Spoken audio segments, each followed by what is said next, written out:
There is something happening inside of you right now. Not on the surface. Not in the part of you that checks notifications, scrolls through feeds, answers questions, and performs for the world. But in the deep place, the quiet, steady place beneath all the noise, something is shifting. Something is waking up. And you have felt it for a long time now, haven't you? That feeling like you don't quite fit, like you were built for something that this ordinary world hasn't made room for yet. That inexplicable sense of calling, of weight, of purpose, that you can't always name, but you absolutely cannot ignore. Most people would tell you to ignore it. Most people would tell you to be practical, to be realistic, to stop dreaming so loudly. And for a while, maybe a long while, you tried to listen to them. You tried to shrink yourself down to a size that would make others comfortable. But here you are, still feeling it. What if I told you that the very thing that has made your life harder, the sensitivity, the isolation, the weight you carry, the feeling of being different, is not a flaw in your design? What if it was the design itself? What if the things that have broken you open are the very things that were always meant to set you free? Today, we are going to talk about something that the vast majority of people, even those who deeply believe in their calling, have never fully understood about themselves. We are going to talk about the hidden architecture of spiritual gifting, about what it actually means to carry something rare, about the secret that lives at the intersection of your suffering and your purpose. This is not a message for everyone. This is a message for you. Stay with me. Before we go deeper, I need you to hear something, and I need you to really let it in, not just pass it through your mind the way we pass through so many things these days. You are not making this up. The longing you feel, the sense that you were meant for something more, something meaningful, something real, that is not delusion. That is not ego. That is not you being dramatic or difficult or unrealistic. That is a signal. Human beings are not wired to carry callings they were never meant to answer. The psychological research on this is compelling. People who feel a strong internal pull toward purpose, toward service, toward creative or spiritual expression, are not experiencing a malfunction. They are experiencing a feature, a deep, built-in orientation toward meaning that, when honored, produces what researchers call flourishing, a state of thriving that goes beyond happiness into something more sustainable, more whole. But here is the thing about callings. Here is the part nobody puts on the motivational poster. They are not easy. They are not comfortable. They do not arrive with a clear instruction manual and a guaranteed timeline. They arrive wrapped in confusion, in longing, in the kind of restlessness that keeps you awake at night, staring at the ceiling, wondering if any of this is real. And because they are hard, because carrying something rare is genuinely, legitimately exhausting, so many people who were built to do extraordinary things spend years, even decades, wondering if they were wrong about themselves. Have you ever wondered if you were wrong about yourself? If the calling you felt was just wishful thinking? If the gifts you sensed in yourself were just arrogance in disguise? If the path you were trying to walk was just a beautiful lie you told yourself to cope with how hard ordinary life felt? I am asking you because I know you have. And I want you to know that question, that doubt, that moment of wondering whether you imagined all of it, that moment is not evidence that you were wrong. That moment is almost universal among people who carry deep purpose. The doubt is not the absence of calling. The doubt is part of it. Carl Jung, one of the most profound psychological minds of the 20th century, wrote extensively about what he called the individuation process, the lifelong journey of becoming who you truly are. And he was clear about something that most people overlook. The process is never painless. The very things that make you more fully yourself, more aligned, more whole, more capable of your unique contribution, those things require you to pass through darkness. Not because suffering is good for its own sake, but because the person you need to become to fulfill your purpose cannot be formed without pressure. You are not broken. You are being formed. And there is more. Because the validation I want to offer you today is not just emotional, it is structural. It is about how gifting actually works. Research in developmental psychology has long established that individuals with what are called heightened sensitivities, deep emotional responsiveness, strong intuitive processing, acute awareness of interpersonal dynamics, an unusual capacity for empathy and pattern recognition, often experience childhood and early adulthood as genuinely more difficult than their peers. Not because something is wrong with them, but because they are processing more. They are feeling more. They are carrying more information, more nuance, more complexity than the environments around them were designed to hold. Elaine Aron's foundational work on highly sensitive people, a trait found in approximately 15 to 20% of the population, showed that these individuals are not weaker than others. They are differently wired. Their nervous systems process stimuli more deeply. Their brains engage more of their neural architecture when encountering new information. They notice things others miss. They feel things others numb. And they carry a capacity for depth, for connection, for meaning-making that, when properly understood and embraced, is not a liability. It is a gift.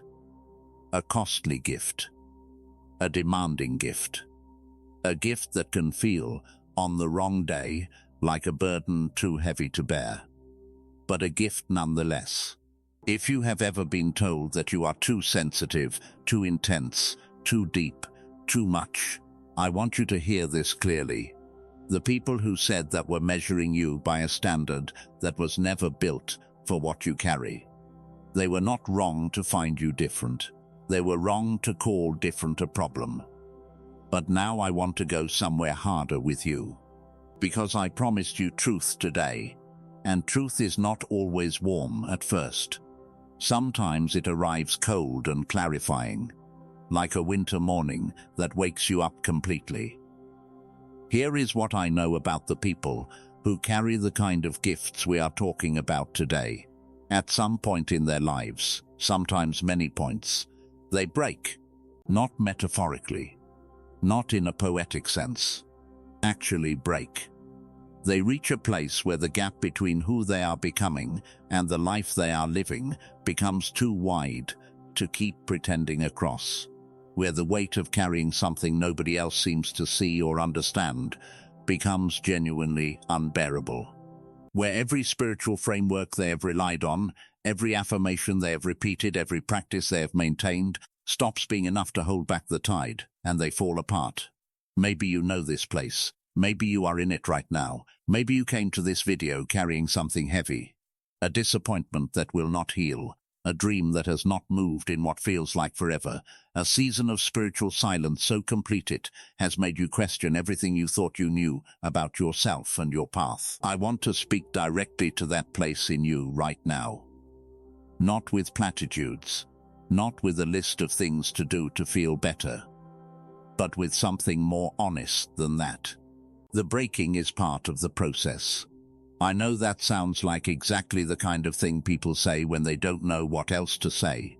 I know it can feel dismissive, like telling someone drowning that water is good for them. So let me be more precise. Because precision matters here. What happens in the breaking phases of a genuinely purposeful life is not random suffering. It is structured transformation. The psychological literature on post-traumatic growth, a field pioneered by researchers Richard Tedeschi and Lawrence Calhoun, documents something remarkable, that a significant portion of people who pass through profound adversity do not merely recover. They transform. They emerge with new capacities, new perspectives, deeper relationships, a stronger sense of personal strength, and, crucially, a more meaningful understanding of their own lives. But the key word in that sentence is through. Not around, not over, not by avoiding. Through. The people who will tell you their most powerful story, the breakthrough story, the transformation story, the story that ends in purpose realized and life fully inhabited, they will almost always also tell you about a breaking point that preceded it. A moment when everything went dark, a season that felt like spiritual death, a period of waiting so long and so silent that they nearly gave up. Joseph in the pit, David in the cave, Moses in the desert. These are not just ancient narratives. They are maps. They are telling you something about the shape of a purposeful life. The pit is not the end of the story. It is the middle. And the middle is exactly where you build the kind of character that the ending requires. You cannot skip the middle. I wish you could. I genuinely wish the path were straighter, and the seasons shorter, and the darkness less complete. But the work that happens in the breaking, the release of false identity, the stripping away of borrowed purpose, the confrontation with the truest, most undefended version of yourself, that work cannot happen in the comfortable seasons. It can only happen when everything else has been removed, when all you have left is what you actually are. So if you are in the breaking phase right now, if this season of your life feels like it is destroying you more than building you, I want to offer you a reframe that is grounded not just in faith, but in psychology and in the lived testimony of thousands of people who have walked this path before you. You are not being punished. You are not being abandoned. You are not behind. You are being prepared. And the preparation is hard precisely because what you are being prepared for is significant. Now I want to shift, because I think it is important, in the middle of all this heaviness, to give you something concrete, something you can hold. Evidence. Not evidence that requires you to believe anything, but evidence that you can observe in your own experience of the transformation that is already happening in you. Because here is a truth about growth. It is almost always invisible from the inside while it is occurring. The seed does not feel itself becoming a plant. The caterpillar in the chrysalis does not experience its dissolution as metamorphosis. It experiences it as destruction. But the destruction and the becoming are the same process. Let me tell you some of the signs. The first sign is this. You have stopped needing external validation the way you once did. Not completely. No human being is fully free of that need, and anyone who tells you otherwise is not being honest with you. But something has shifted. There was a time when you could not move forward without someone else's approval, someone else's belief, someone else's confirmation that you were on the right path. And now, slowly, imperfectly, in ways you might not even have named yet, you are finding that you can take a step even when no one is watching, even when no one is clapping, even when the voices around you are silent or doubtful. That shift, that quiet, private transfer of authority from external to internal, is one of the most significant markers of genuine spiritual and psychological maturation. It means something in you has taken root. Something in you has become more real than what others think of you. The second sign is this: your capacity for solitude has grown. Where you once fled silence, you are beginning to inhabit it. Where you once filled every quiet moment with noise, with scrolling, with consuming, with the constant low hum of distraction, you are finding that you can sit with yourself in ways you couldn't before. This is not a small thing. The ability to be present with yourself, to endure your own company without immediately reaching for escape, is one of the hallmarks of a developing inner life. The mystics called it recollection. The psychologists call it interoceptive awareness.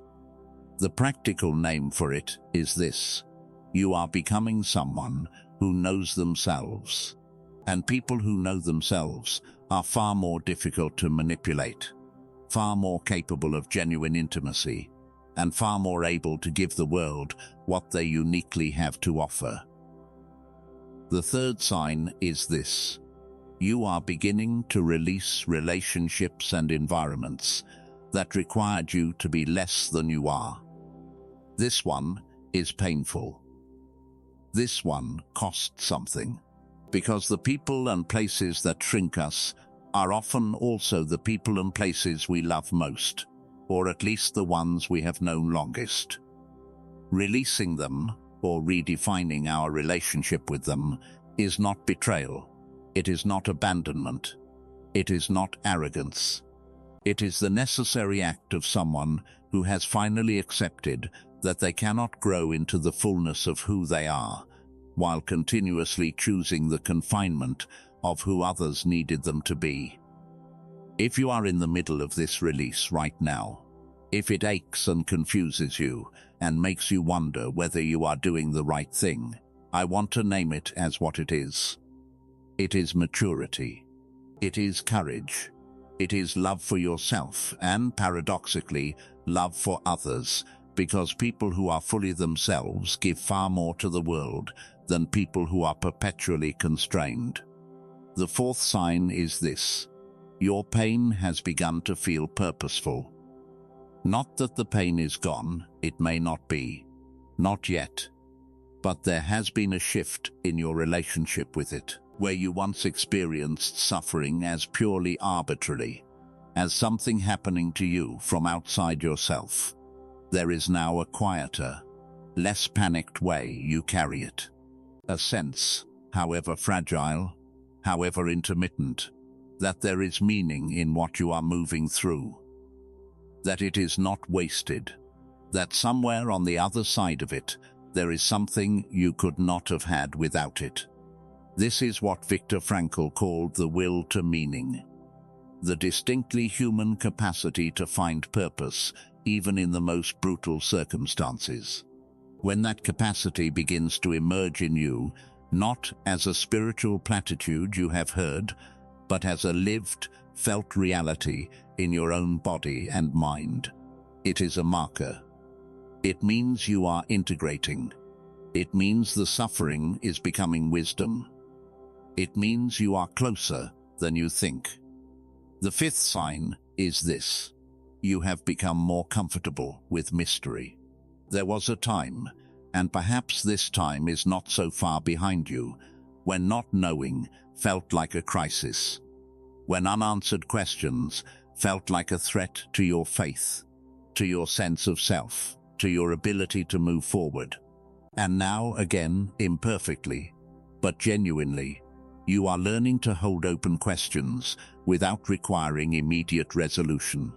You are learning that some things unfold on a timeline you cannot control and in ways you cannot anticipate. And rather than that uncertainty being a source of constant anxiety, it is beginning to feel, at least sometimes, like an invitation, like a space in which something new can emerge. This comfort with mystery is not passivity. It is not resignation. It is a sign of deep psychological and spiritual security, the kind that does not require certainty in order to trust. The sixth sign is this: you are giving in ways you never expected to give. Not the giving of performance, the giving that is done to be seen, to be thanked, to earn approval, but the quiet, almost involuntary giving that flows from a place in you that has been opened by everything you have been through. The listening ear you offer to someone who is drowning in the same darkness you once knew. The words you find for someone who cannot find words for themselves. The presence you bring into a room that makes people feel, without knowing why, that they have been seen. That giving, the giving that comes out of wound, become wisdom, is a gift that can only be born through the fire. And the fact that it is emerging in you is one of the most profound signs that the transformation is real. And now I want to tell you the secret. The thing that only 1% of people who carry these gifts ever truly grasp, not because it is hidden, not because it is esoteric or encoded in ancient texts that require special access, but because it requires a level of self-honesty that most people, even deeply sincere, deeply searching people, never quite reach. Here it is. Your gifts are not separate from you. They are not something you have. They are not something you discovered one day or were assigned at birth like an accessory to your personality. They are not an add-on, a superpower layered on top of your ordinary human self. Your gifts are you. The way you see is a gift. The way you feel is a gift. The questions you cannot stop asking are a gift. The way you walk into a room and immediately sense the emotional undercurrent that everyone else is pretending isn't there, that is a gift. The way stories move you to tears. The way you love with a completeness that terrifies you. The way you carry other people's pain as if it were your own. The way you see possibility in places that look like ruin to everyone else. All of that is the gift. And this is what most people miss. Even most people who believe deeply in their calling. They spend their entire lives trying to discover what their gift is, as if it is a discrete, nameable skill that they need to identify and then deploy. And while they are searching for it somewhere outside themselves, they are standing on top of it. They are made of it. They have been expressing it, imperfectly and incompletely, but genuinely and consistently, every single day of their lives.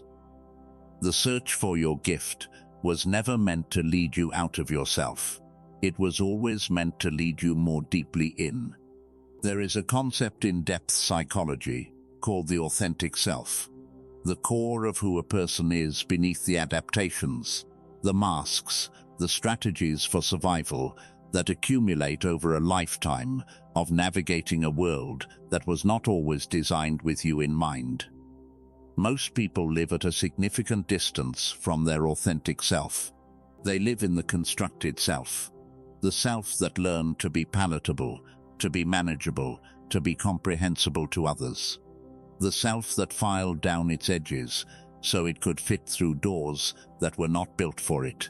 But the people who discover their gifts, the people who actually realize their calling and inhabit it fully, almost always describe the same experience. At some point they stopped performing. They stopped trying to be the version of themselves that was easiest for others to digest. They made the terrifying, liberating choice to simply be what they are. Not perfectly, not all at once, not without fear, but genuinely. And something remarkable happened when they did. The gift activated, not because they unlocked something new, but because they stopped locking something old. They stopped containing the very thing that was trying to move through them. And when they released the containment, the gift, which had always been there, which had always been them, finally had room to breathe, to expand, to reach the people it was meant to reach. This is the secret that the 1% know. The gift is not something you find. It is something you become free enough to be. And that freedom, the freedom to fully be what you are, requires you to do something that our culture makes exceptionally difficult. It requires you to stop apologizing for it. Stop apologizing for feeling too much. Stop apologizing for seeing too clearly.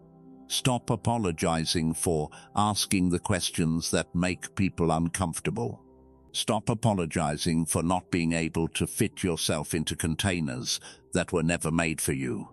Stop apologizing for the depth of your love, the breadth of your longing, the relentlessness of your searching. You were not given these things as a burden to manage. You were given them as tools. The sensitivity is a tool. It allows you to read the emotional landscape of a situation with a precision that most people cannot access, and to respond to human pain with a gentleness and accuracy that changes lives. The intensity is a tool. It is the engine of everything you will ever build, create, or offer. It is what will keep you going when everyone else has stopped. It is what will make your work matter in the world. The questioning mind is a tool. It will take you further than certainty ever could. It will protect you from the kind of brittle, defensive faith that shatters at the first serious challenge, and give you instead a deep, tested, lived conviction that holds even in the darkest seasons. The longing is a tool. It is your compass. It is the thing that will not let you settle, will not let you stop, will not let you resign yourself to a life that is smaller than the one you were built for. It is not there to torment you. It is there to lead you. All of it is the gift. All of it is you. And the person who receives all of it, who stops fighting against the very things that make them extraordinary, and starts working with them, honoring them, and building a life that is spacious enough to hold them, that person becomes a force. Not a force of power, not a force of dominance, but a force of presence, of healing, of truth, of the kind of love that does not need to perform, because it simply is. I need to talk to you about courage, now, because everything I have said to you today, as true as I believe it to be, will remain theoretical unless you make a choice. And that choice requires something that no spiritual insight, no psychological framework, no amount of validation can give you from the outside. It requires courage. The specific, unglamorous, daily kind. Not the cinematic courage of a single dramatic moment. Not the courage that comes with an audience and a soundtrack. But the quiet, consistent courage of someone who has decided, in the face of fear, in the face of doubt, in the face of a world that may not fully understand them, to keep going, to keep being themselves, to keep offering what they have to offer, even when the results are not yet visible, even when the confirmation has not yet arrived, even when the voices of doubt, internal and external, are louder than the voice of calling. Brené Brown's research on vulnerability documented something that challenges everything most of us were taught about strength. That the people who live the most fully, love the most deeply, and contribute the most meaningfully are not the people who have figured out how to avoid fear. They are the people who have learned to act in spite of it, who have developed what she calls the willingness to show up, to be seen, even when there are no guarantees. And I want to be honest with you about what showing up looks like for someone who carries what you carry. It looks like writing the thing even when you are not sure it is good enough. It looks like speaking the truth even when your voice shakes. It looks like staying present in the hard conversation instead of retreating into the safe, managed version of yourself. It looks like creating the work even when you cannot yet see where it is leading. It looks like loving people fully even when you have been hurt before. It looks like trusting the process even when the process is silent. It looks like getting up in the morning on the days when getting up feels impossible and putting one foot in front of the other in the direction of the life you were called to.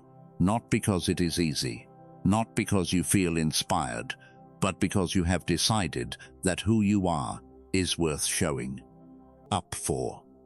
I want to address something directly now, because I think it needs to be said.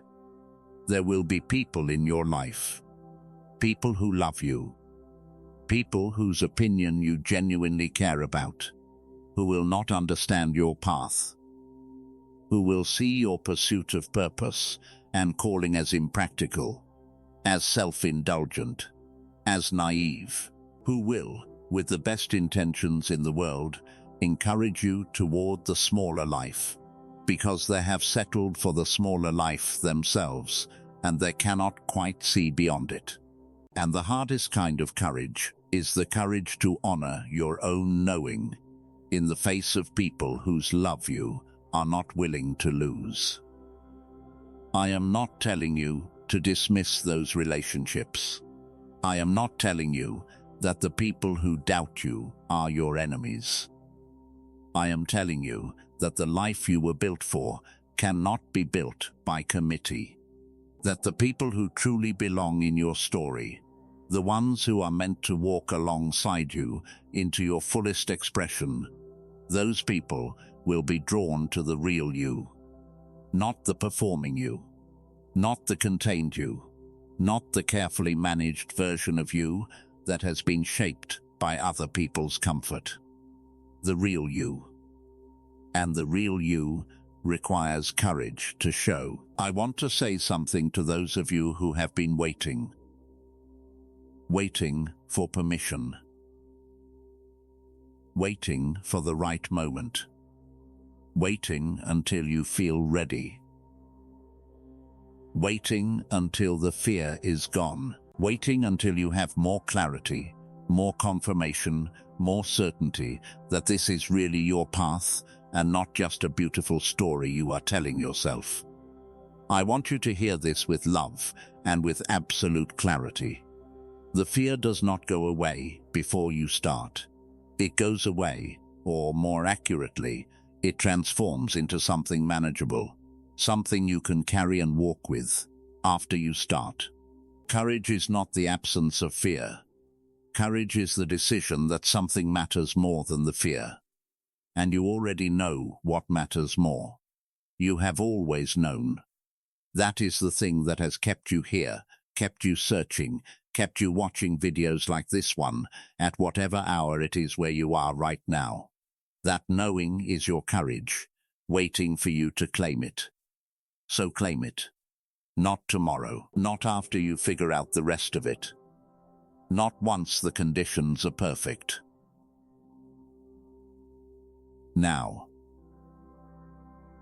In this moment. With whatever you have. In whatever form you can. Take one step toward the realist version of your life. Just one. And then another. And then one more after that. I want to close with something that I believe with everything in me, not as a piece of motivational content, not as a formula designed to make you feel temporarily inspired, but as a genuine considered conviction born out of years of observing what happens when people who carry callings finally choose to inhabit them fully. The world is waiting for what you carry, not a generic version of it, not the smoothed out, made palatable for mass consumption version, but the specific, particular, unrepeatable thing that lives in you.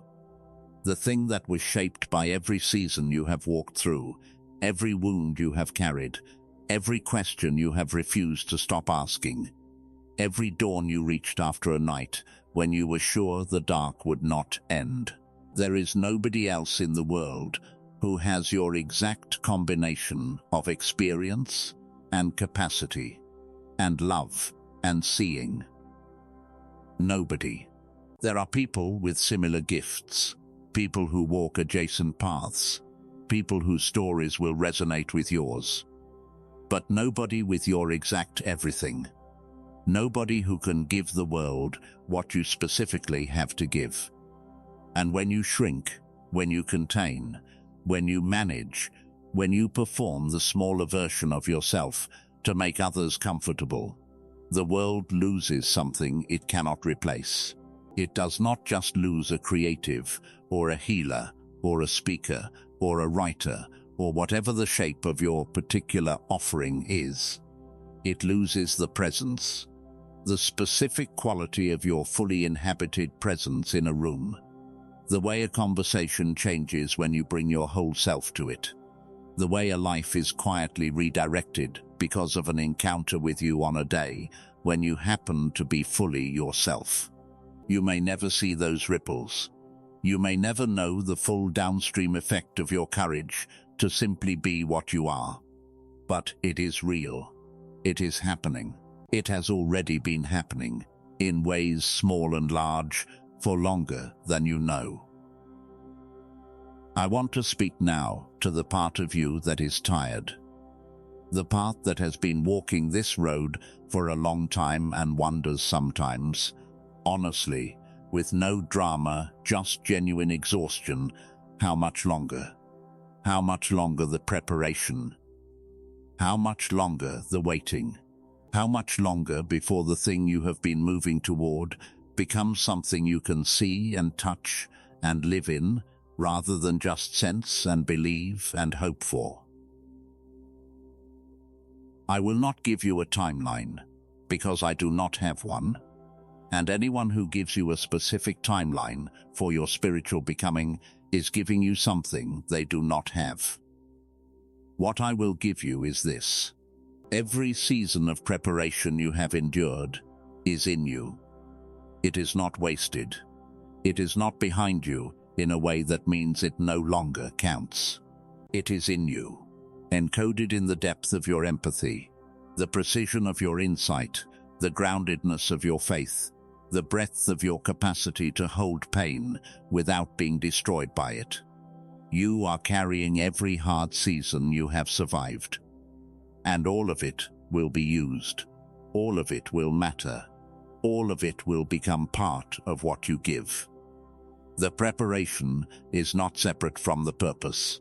The preparation is the purpose, expressing itself in the form of a person who is becoming more and more capable of carrying what they were born to carry. You are further along than you think.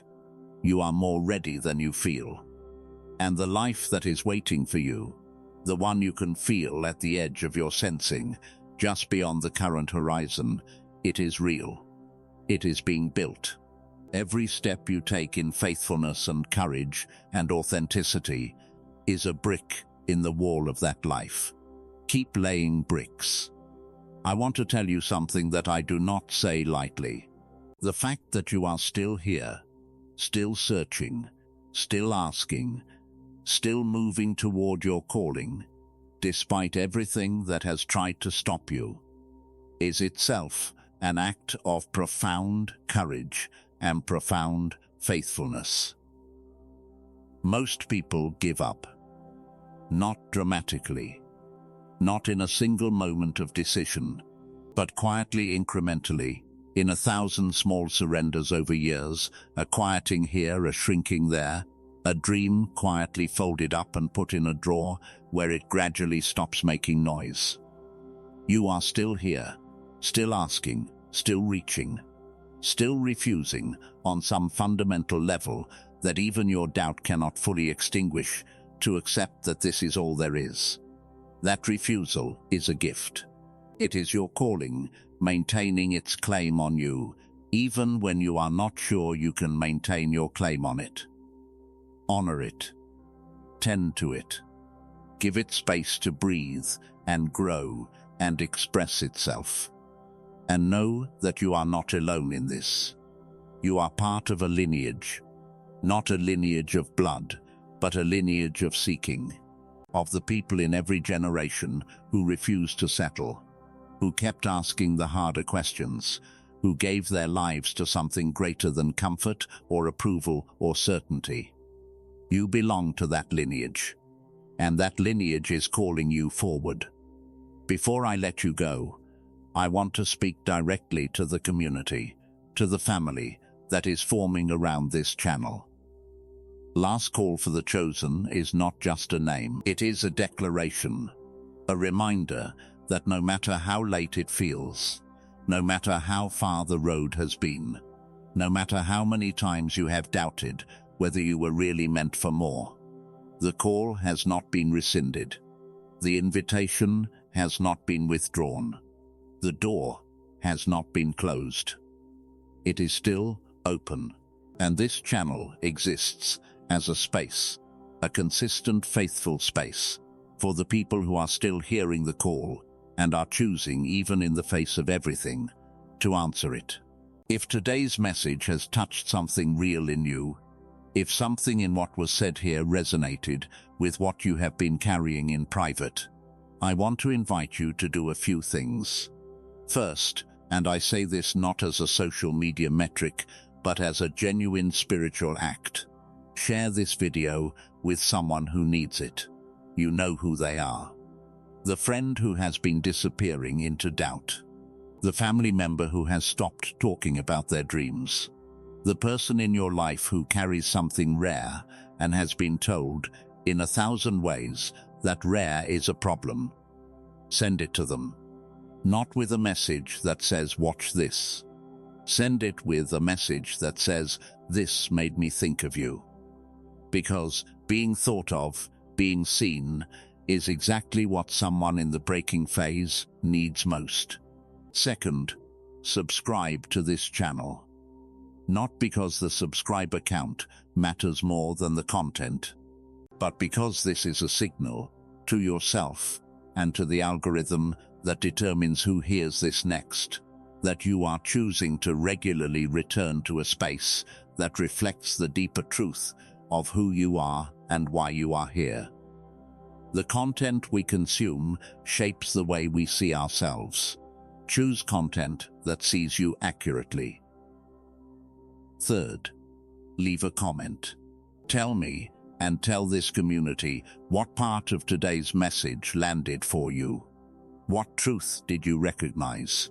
What season are you in right now? The comment section of this channel is not a performance space. It is a gathering place. For the people who are somewhere between the breaking and the becoming, and who need to know that they are not alone in the space between. You are not alone.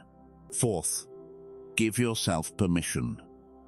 Today, right now, before this video ends, give yourself permission to take the next step, however small, toward the fullest expression of who you are.